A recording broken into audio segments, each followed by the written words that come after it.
second snowstorm 2016, February 7th or 8th, I don't know. I can't keep track of the dates anymore. Here we go. There's my car.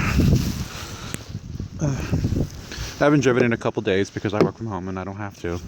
But I'm running on fumes, so I need to go out and get gas. Let's see. It's pretty, but not fun. My car is tiny. It's light. It's just me. And it's dangerous. It is dangerous to go alone in this case, but I have to. Because I won't have another chance to do it. And we're expecting more snow, supposedly tomorrow and Wednesday. And I can't have that. So yeah. Snowstorm, blizzard thing, whatever, 2016.